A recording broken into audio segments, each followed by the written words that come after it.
Welcome to Woods One-on-One. I'm David Woods. My guest today is Maria Ferrante-Shepis. She is the Managing Principal of Insurance and Financial Services at the innovation firm Maddox Douglas. Maria, welcome. Thank you, David.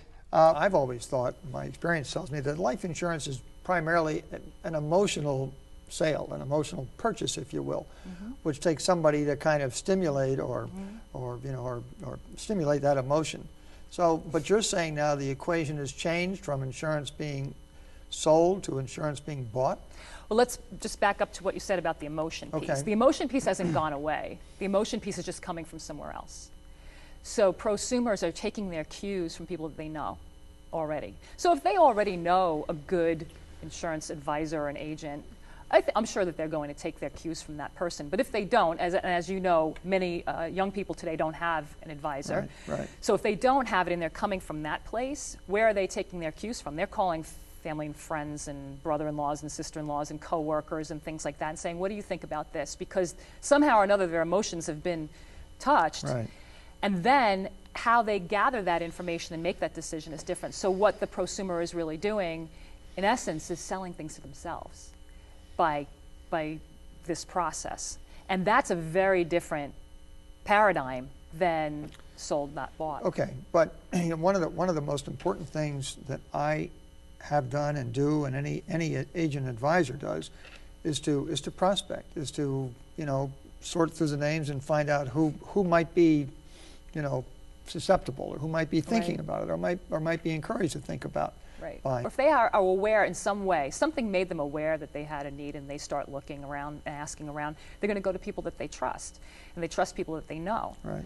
And so if somebody's coming at them that they don't know, their immediate response is going to be that there's an agenda and I have to be on my guard. Of course. And that's, of course. I mean, that doesn't surprise you probably, but it's just gotten to be even more the case because of how much information there is that's accessible.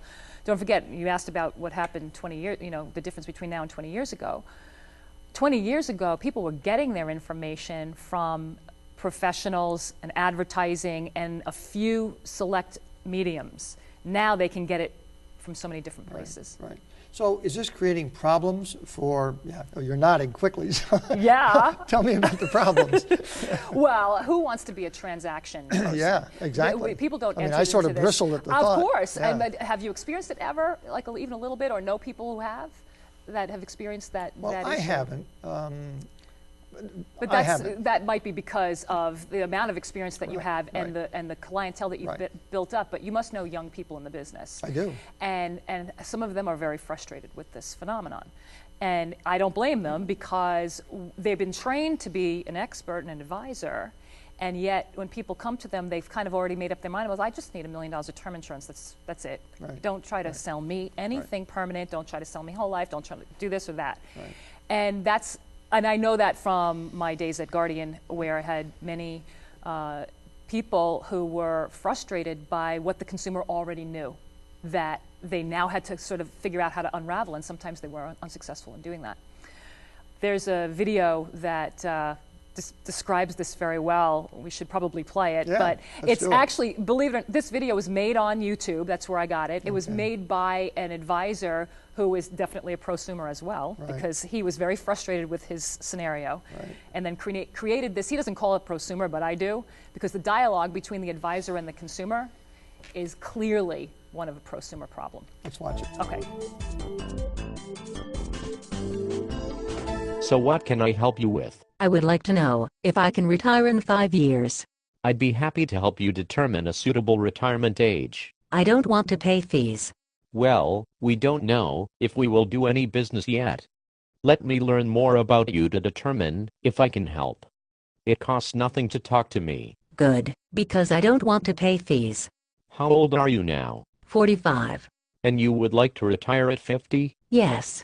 Do you have any children? No. What do you have saved for retirement? I have $100,000 in my IRA and $10,000 in savings. Any other retirement funds? No. Should I buy gold? Well, gold is often part of a well-diversified portfolio. I want to buy gold. We will look at that as an option when considering your overall allocation.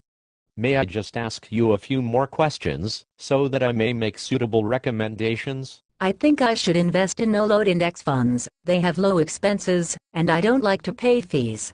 Index funds are inexpensive, but offer no professional management or thorough diversification. They can be very risky. I don't want anything risky. I just want to retire in 5 years. How much do you and your husband make? Why do you want to know? So I can tell you whether or not you will get financial aid. We make $100,000. You will not get any financial aid. I will ask my accountant about that. Your accountant cannot get you financial aid. We should be realistic and look at other options. I don't want an annuity. I hate annuities. An annuity has nothing to do with education. And why do you hate annuities? Because Suze Orman says they are evil. She said you would try to sell me an annuity. I hate annuities. Suze Orman, Suze Orman, Suze Orman. That's really cute.